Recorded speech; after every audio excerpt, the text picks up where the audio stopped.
Petit 4, les fondements magicaux religieux. Il faut dire que la religion traditionnelle africaine repose sur des croyances et des pratiques telles que le respect des ancêtres par des libations. Cela consiste au fait que dans la pratique ancienne, quand on prend une boisson, avant de la boire, on verse un peu par terre, soit disant qu'on donne aux ancêtres, par respect pour les ancêtres. Que ce soit du dolo ou toute autre boisson, les anciens versent un peu par terre pour donner ça aux ancêtres avant de boire. Il y a l'existence des forces du bien et du mal que les gens pouvaient manipuler, soit par des incantations ou bien par des sacrifices. Parce qu'on peut faire du mal à quelqu'un en prononçant certaines paroles ou bien en faisant des sacrifices. L'utilisation des charmes et des amulettes pour écarter le mal.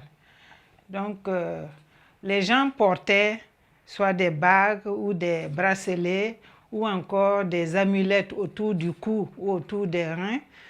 Et ils ont foi que cela peut écarter le mal, cela peut les protéger contre toute attaque de sorciers ou de mauvais sorts, etc. La foi dans les esprits ou la sorcellerie dans les relations sociales.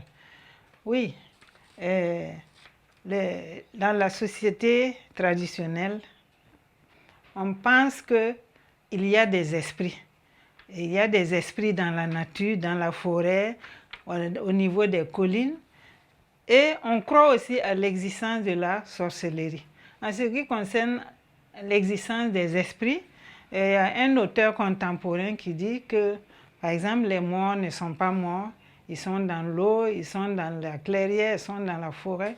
Donc, pour vous dire que il traduit ce que pensaient vraiment les gens dans une époque très reculée. Donc, il y a des esprits partout et ces esprits-là peuvent intervenir pour faire du bien ou bien pour faire du mal. La croyance au totem. Le totem, c'est un interdit. C'est un interdit qui peut être un animal, ça peut être une plante, ça peut être même un site, soit une montagne, une clairière, parce que ces éléments de la nature-là ont eu à faire du bien à une famille, à un clan, et ce clan ou cette famille a décidé de l'honorer en refusant de consommer, de couper ou même de prononcer le nom.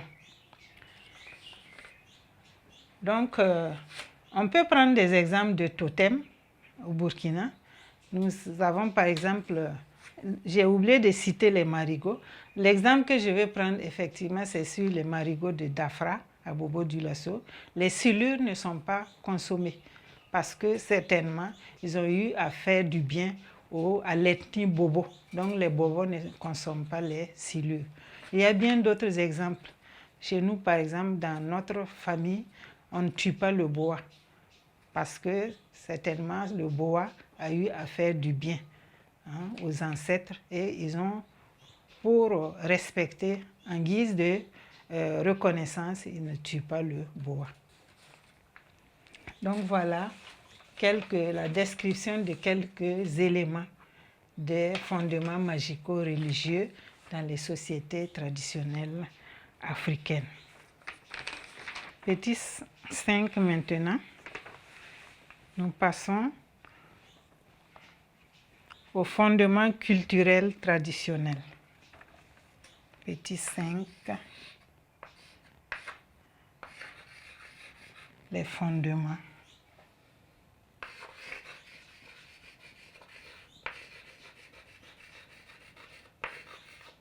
Culturels.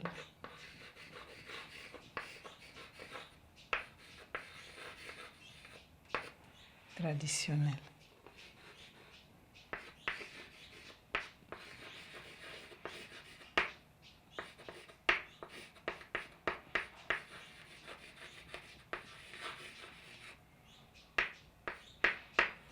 Petit 5. Les fondements culturels traditionnels des civilisations négro-africaines.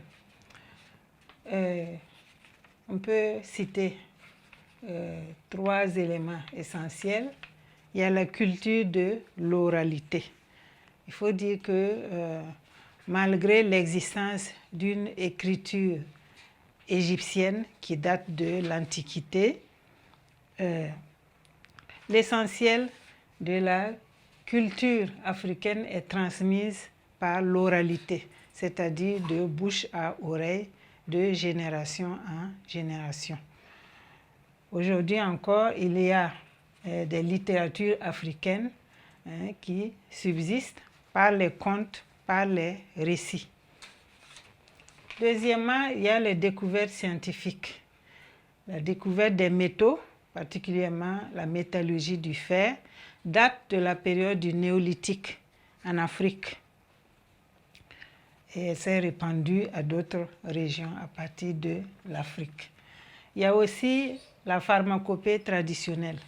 L'Afrique connaissait depuis longtemps, les Africains connaissaient depuis longtemps l'utilisation des plantes pour se soigner, les sucs des plantes pour se soigner.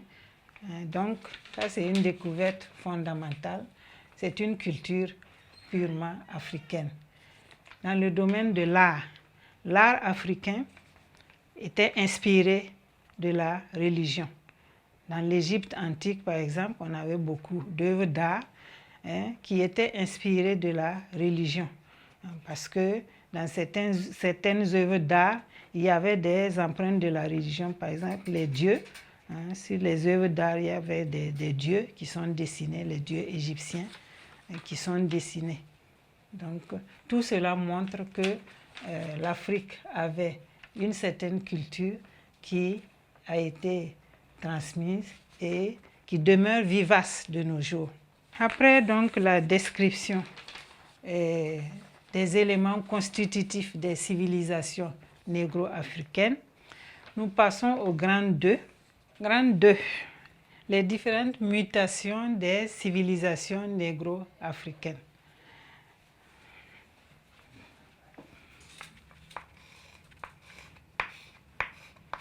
Les différentes mutations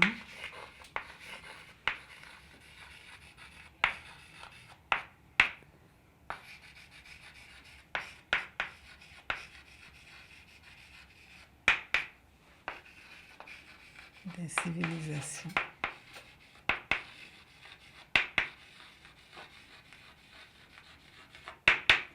négro-africaines.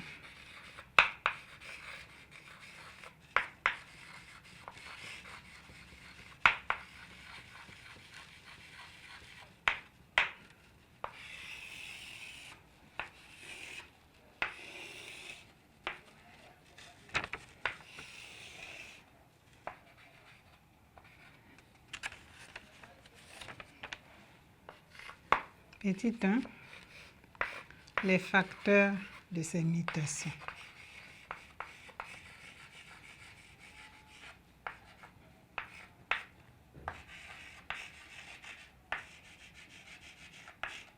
Dans l'introduction, que les civilisations négro-africaines ont été mutées, transformées à la rencontre d'autres civilisations, ce qu'on appelle le choc des civilisations. Et donc ici, nous allons expliquer les différentes mutations de ces civilisations. Et avant, en petit 1, les facteurs des mutations. Les civilisations négro-africaines traditionnelles ont subi des transformations à la faveur de plusieurs faits historiques, comme la traite négrière.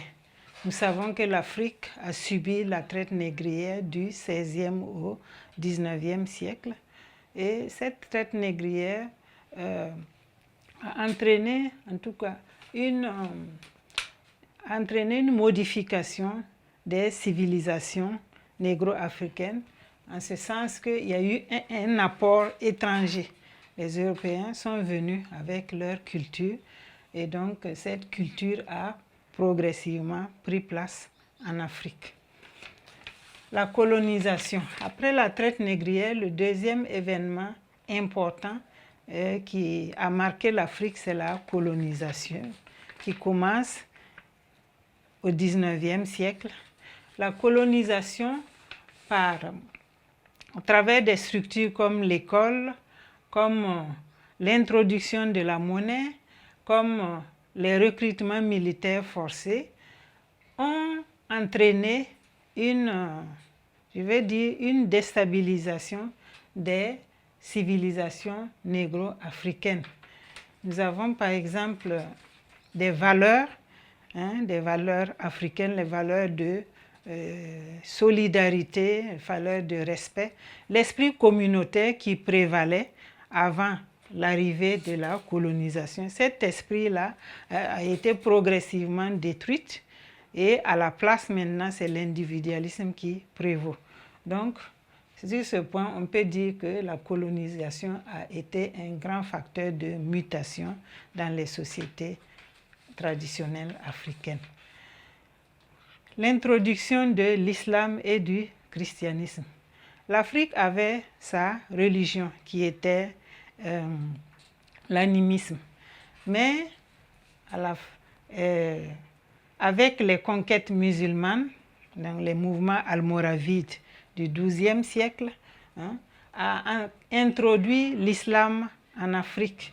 Et l'introduction de l'islam a été en même temps une occasion, un canal par lequel la langue arabe et la culture arabe s'est implantée, s'est imposée en Afrique.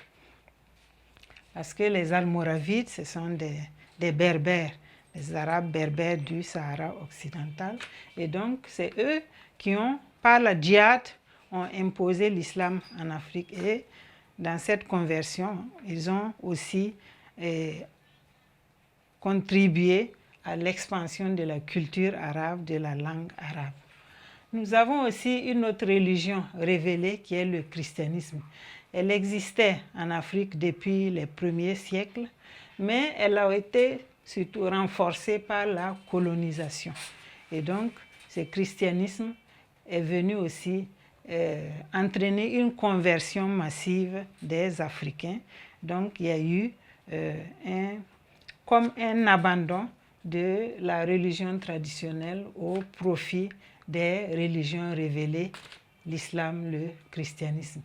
Même si certains Africains, nous le verrons par la suite, certains Africains continuent à pratiquer la religion animiste parce qu'au-delà d'être musulmans ou chrétiens, il y en a qui continuent à aller voir des devins, des guérisseurs, ce qui est contraire aux prescriptions des religions révélées. Le commerce.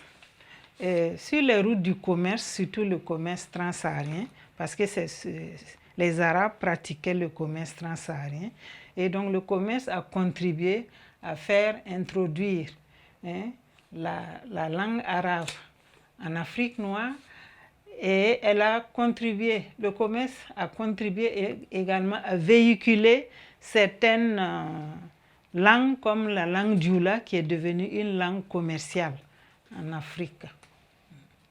Et puis enfin les migrations. Ouais. Les migrations, qu'elles soient anciennes ou contemporaines, sont un facteur de transformation des civilisations. Parce que lorsqu'un peuple quitte quelque part pour aller ailleurs, il y a des brassages culturels qui se font. Nous prenons l'exemple de l'esclavage. C'était une migration forcée des Africains vers l'Amérique.